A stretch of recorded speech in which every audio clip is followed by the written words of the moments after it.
welcome back to the Creative Collective podcast. I am your host, well, one of your co-hosts actually, Tyron, and I'm joined by my esteemed co-host, Tim. Welcome back, Tim. It's good to have you back. It's good to be back. It's good to have you.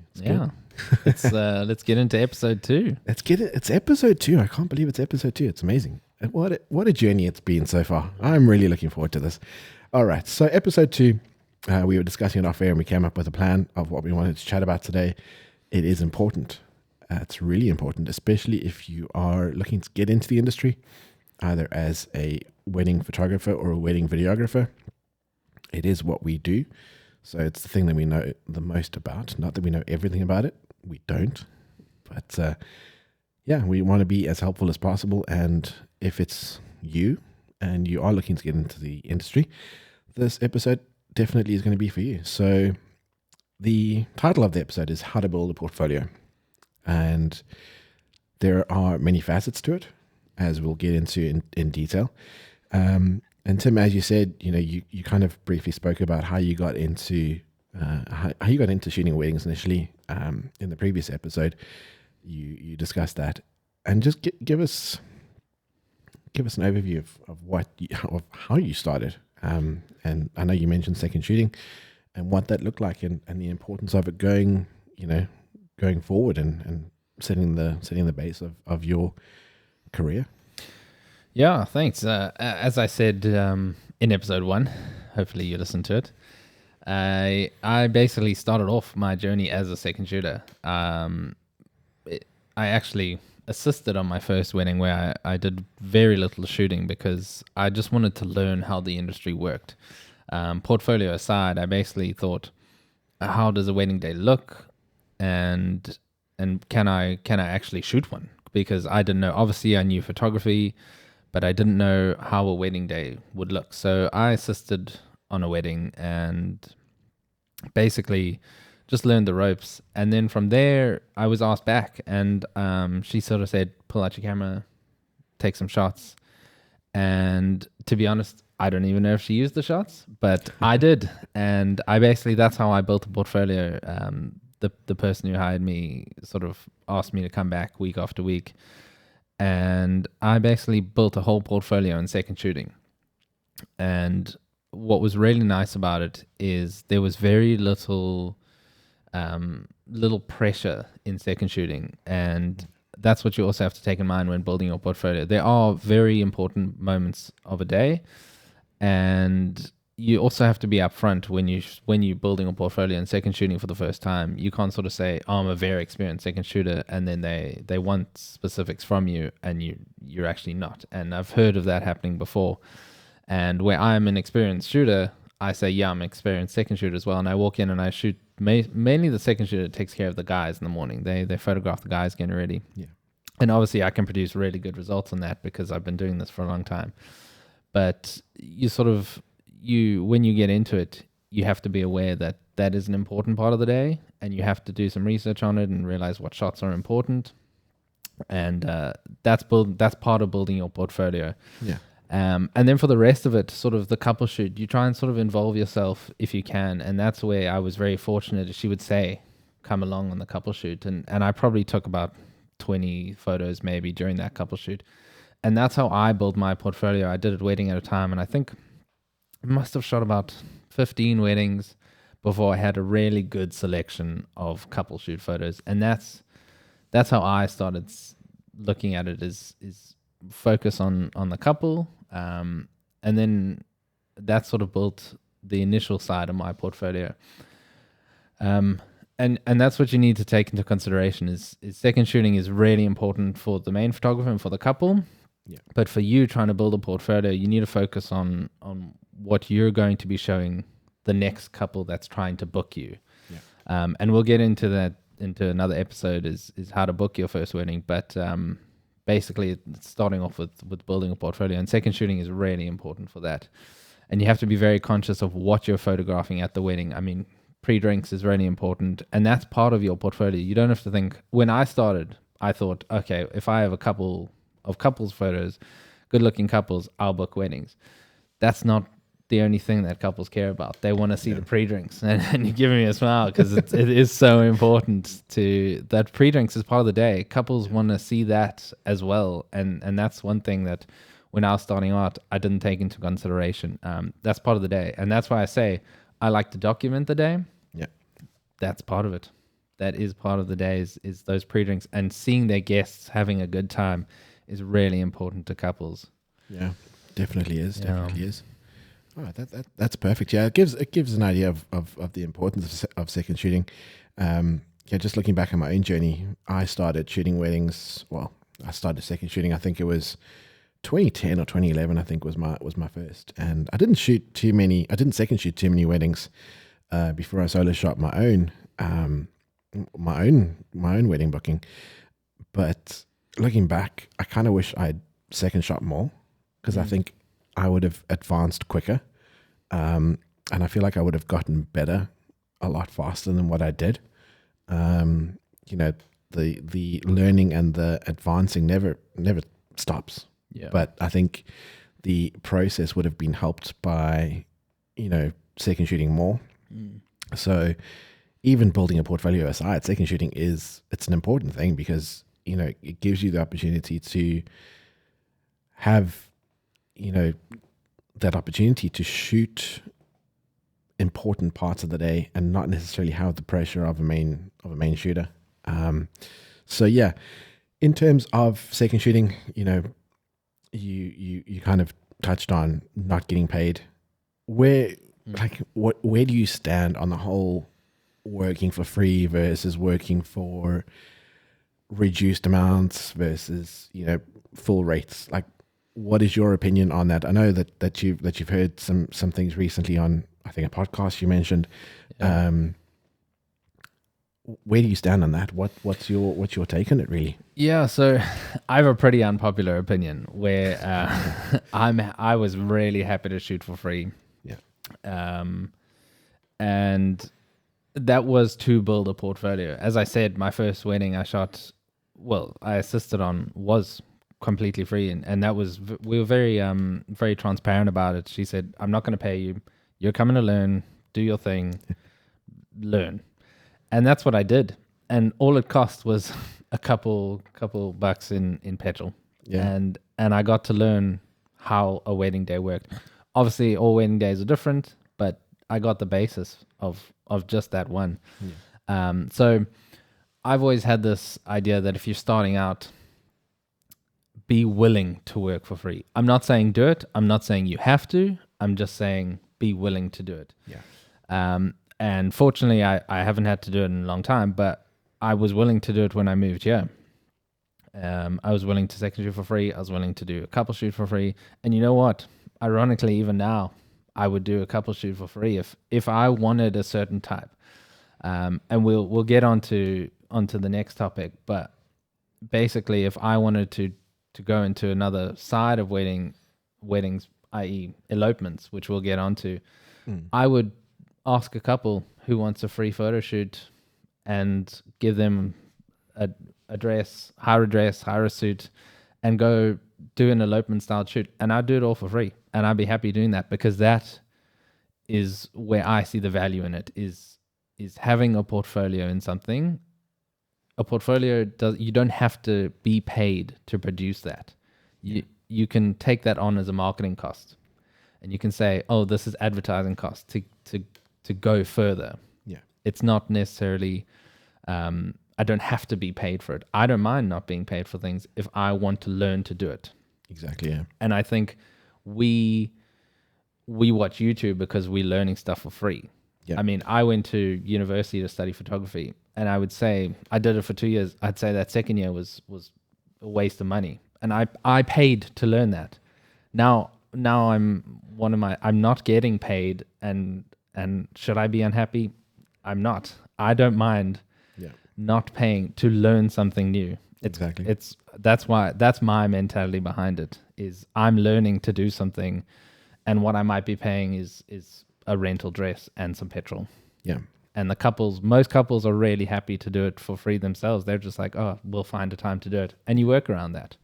Yeah. And that's basically how I built a portfolio. I got my mom involved, my mom and stepdad. I put them in a wedding dress and a suit and took them out to a beach once and took a couple photos, and I used that as a portfolio. And you know what? I got bookings from it. So That's amazing. Wow. Use what's there, man. Yeah, exactly. Yeah, I like how you touched on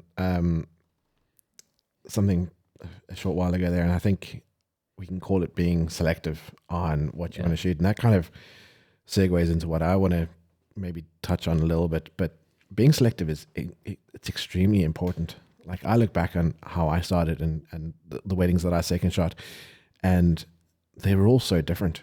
You know, there was the big kind of traditional South African weddings where there's a lot of people and it's a busy day, but then there were, you know, like just more intimate weddings, you know, where it was just a couple of people or whatever the case may be. And, you know, it was, I felt like it was good to get an idea of what I wanted to shoot, but I feel like if I'd been more selective earlier on, I could have, again, it comes back to, I feel like I could have advanced quicker. Yeah. And that all kind of just circles back to how important it is to second shoot, how important it is to basically be a proactive second shooter. You know, be mindful of what you're doing, what you're shooting, what weddings that you're going for. You know, depending on your situation, you might want to take every booking that you can get. If it is a second shooting gig, you might want to just take it for the sake of income, and that's completely understandable. But if you are in a position where you want to learn, where you want to establish yourself, where you want to build a portfolio that's going to get you bookings in the long run, that's going to get you established in the industry, you know, you need to be selective. You need to take that initiative and be like, I want to shoot this type of wedding, whether it's a big ballroom wedding or an elopement or whatever the case may be. You know, you need to take the bull by the horns and just decide what you want to do. And again, that does come with experience. You're not gonna know straight away what you enjoy. Yeah. But the more you second shoot, the greater the opportunities you'll have to shoot a variety of different things. And from there, you'll establish yourself and be like, okay, I want to go in this direction, or I want to go in that direction. And you might want to go in multiple directions, and that's perfectly fine. Yeah. That's also fine. I know myself, like especially, you know, during COVID, like everyone was shooting intimate weddings and elopements because that's all we could shoot. Whereas now, you know, we shoot weddings of 200, 250, 300 people, and it's normal. Yeah. So it's definitely it's something that you should focus on. Be selective. Don't just take every booking that you can get. Again, if it is down to income and you need to make ends meet, definitely, you know, be mindful of that, and you might be less selective in that instance. But, you know, if you have the ability to be selective with the weddings that you take on, because, you know, the better the weddings, the better the images, the better your portfolio, and the quicker that you can actually get established in your own business and get your own bookings under your belt. Yeah. And with that, when you say be selective, I'm thinking more on the niche side. Yeah. Say for example, you want to go more into elopements. How many people that you know do elopements have a second shooter? Not that many. Yeah. And now just to circle back for the working for free, if you've never shot an elopement, how are you going to know how to shoot one? Yeah. Sort of approach elopement photographers. The way I've reached out to people, Instagram and Facebook, it sounds silly, but those are ways of networking. And the amount of people I've spoken to on Instagram, and they've been like, oh yeah, come second shoot for me. And that just worked out in a way. I mean, that's basically how we met, was a Facebook message. Yeah. And so obviously if you need ends meet, you take whatever second shooting gig you can get. Yeah. But back on the working for free is, if you don't know how to shoot an elopement and you want to be an elopement photographer in the end, be willing to just tag along with someone. Just say, oh, can I get a lift with you? Then you're not spending petrol. All you're doing is getting a lift with someone and your time. That's all you're spending is your time. Yeah. And if your time is to learn how to do something, that's fine. Just, we take it as working for free, and that's a bad thing. It's not. It's rarely chilled. Yeah. Be willing to learn something for free. Yeah, exactly. Yeah, like I can't remember if I've ever truly worked for free. Like I've done wedding giveaways and stuff, but I know now that if there was something that I wanted to do, and this is coming from someone who's been a photographer now or wedding photographer now for 12 years, almost 13 years, and I've shot hundreds of weddings, I still second shoot. And one of the reasons I still second shoot is because it gives me the opportunity to learn from someone else, and potentially, depending on what kind of booking it is, gives me the opportunity to maybe shoot something that I haven't shot before, or in a location I haven't shot before. Yeah, that's a big one. Or a venue, or whatever the case may be. Even a different culture. You know, like different cultures have different types of weddings, and if you want to shoot a certain culture's wedding, and you really want to be into that and get into that in your own business, second shoot. Yeah, you know, like if you invest time in this business, it's going to pay off in the long run. 110%. There is no denying that. Whether it's investing time to learn, whether it's investing time to, just help others, or whatever the case may be. Like if you invest time in this business, it is a recipe for success. And if that's free time, do it for free. And don't think of anything as a waste. Don't think, I've wasted my time. You've learned something, even if it's gone bad. We've shot weddings where we were like, I wish I never went out there. That was such a waste. We learn from it. We learn, okay, that wedding wasn't for us. I mean, it happens. And we learn from it. We took something away from it. We didn't think, that was silly. Wish we didn't do that. We learned something new from doing that. And all we lost was a bit of time and just talking to people, even talking to each other. We learn from each other from that. It's not a waste of time getting on the phone and chatting with someone if you just want to know something. Yeah, absolutely. And then I suppose we can get on to what is probably going to be our last point today, but we can expand if we need to. The importance of showing what you want to shoot. I've heard this time and time again from so many different people in so many different workshops, in YouTube videos, whatever the case may be. Everyone says it. What does that mean to you? Like, what is your take on showing what you want to shoot? Yeah, so basically how I take it is when you're presenting your portfolio, whether it be on your website, your Instagram page, they're all types of portfolios. Your Facebook page, Instagram, website again, they all look different, but they are all your portfolio in a different way. And basically throughout those, you want to show the same sort of wedding or work. I can't think of the word, sort of the same type. So if you're an elopement photographer, you don't want to show a ballroom wedding. You don't want to show a big church wedding that with 200 people, because then people are going to think, oh, that's what you do. That's what we're going to book you for. But you're thinking, why can't I get more elopement bookings? Well, the reason is you're not showing that you're an elopement photographer. We show that we shoot with a lot of people and document a whole day because that's what we do. And that's what we love. So, and we love a good couple shoot. So we present a lot of very creative portfolio pieces with couples. There's no such thing as too much of a couple shoot in your portfolio. Definitely not. Definitely not. But you also want to show that you document the whole day. So pre-drinks is an important one. Reception's an important one. And you sort of show exactly what you want to shoot. And that's what people will book you for. Don't only have elopement with mountains in the background. If you don't live anywhere near a mountain, people are going to think, I mean, a lot of my photos when I arrived here, a lot of sunset photos. South Africa has beautiful sunsets, and the sunsets at a reasonable hour, not 11 o'clock at night and not 3 o'clock in the afternoon. It's generally around 6 or 7, no matter when summer or winter.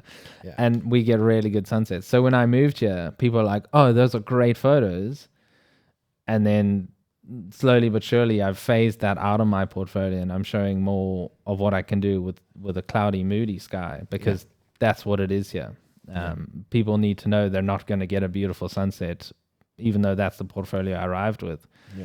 And so now I've slowly had to show that's not what I do and phase that out, and still getting bookings through it. So you just have to exactly what we say. Show what you want to shoot. Exactly, yeah.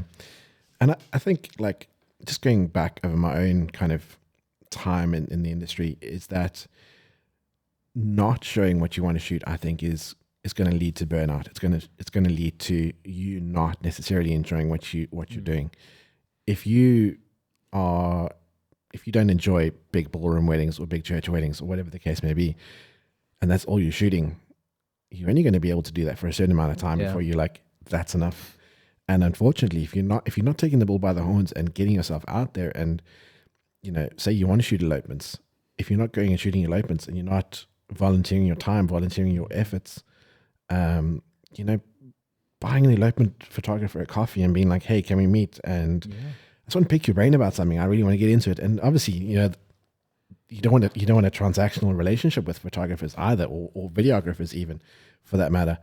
But if you're not proactive, you're going to get stuck in something, and that's going to lead to burnout. It's going to lead to you not feeling fulfilled in what you're doing, and ultimately, if that's the case, you're not going to be producing good stuff. So the writing will be on the wall for your business, not just your passion and your creativity. It could be really, really detrimental to your business as a whole.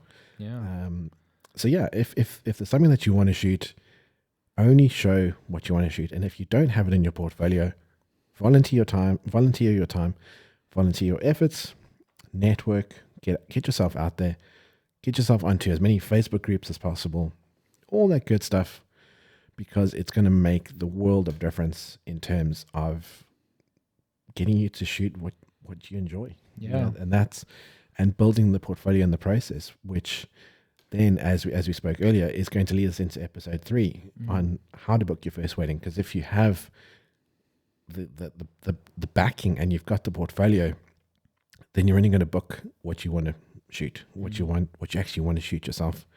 And that's the important thing with episode 3, is that it's how to book your first wedding. It's not how to book your first second shooting gig. It's not how to book your first assisting gig. It's how to book your first wedding. And that's, like, a lot of people look back on their first wedding and they're like, I hated it. Yeah. I absolutely hated it. Like, I can't look at the images. They're terrible. Like, I look back on mine, I think I actually shot it in JPEG. Oh. Which is horrendous.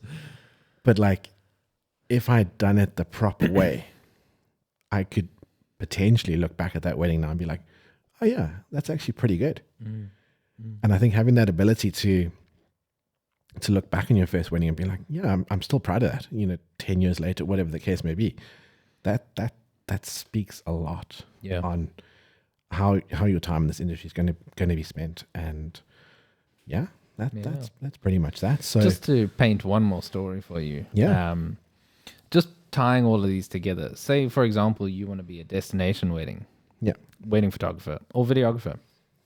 If you happen to go on holiday, let's say go to Bali, it's a popular destination, try and sort of go on Facebook, find groups where you can find a couple that wants to do a free shoot, rent a dress. Yeah. Now what you've done, you've got a couple, you've got a portfolio, and you've got a destination. And you tag those on Facebook, Instagram, your website. You say Bali, wedding, couple. And then you've built a portfolio for almost nothing. Make it part of your trip. Don't be like, oh, I wish I was a destination photographer, but I only stay in this country. Make a plan. Yeah. Make a plan. And just sort of build a portfolio around what you want it to be. And you just got to go and make it happen. And it doesn't have to cost an arm and a leg. Just if you're doing something, if you want mountains and you're driving through a certain place that has mountains, go take a self-portrait or something and be like, look at these beautiful mountains. Maybe a couple will see it and they'll be like, let's take a shoot there. Exactly, yeah. And I think, even if you're, say you're not going on holiday somewhere, but there's somewhere in particular that you want to shoot, just keep your ear to the ground in terms of what's actually available in terms of workshops. Yeah. Like I'm going to be doing a workshop in, I think it's Feb, and it's going to be in Utah. Oh, and lovely. I can't freaking wait because it's somewhere I've never shot before. I'd love to shoot weddings in America. And it's a good opportunity to to build a portfolio there. Obviously, you can't work if you're not a citizen or you don't have your green card and stuff like that. That's a whole different can of worms. So we can maybe touch on that in a later episode. But if you're not necessarily going on holiday somewhere, but you do have the ability to do a workshop, it doesn't even need to be abroad. We could, either of us could book a workshop on a beach in Cork, and it would be potentially different to what either of us have ever shot before, but it would be beneficial to our portfolio because it's different and it's maybe something that we want to move into. And that's important. You need to be proactive. You need to take the bull by the horns and go out there and ultimately show what you want to shoot and shoot what you want to shoot, and just go from there. So shoot what you want to shoot, show what you want to shoot. That's it.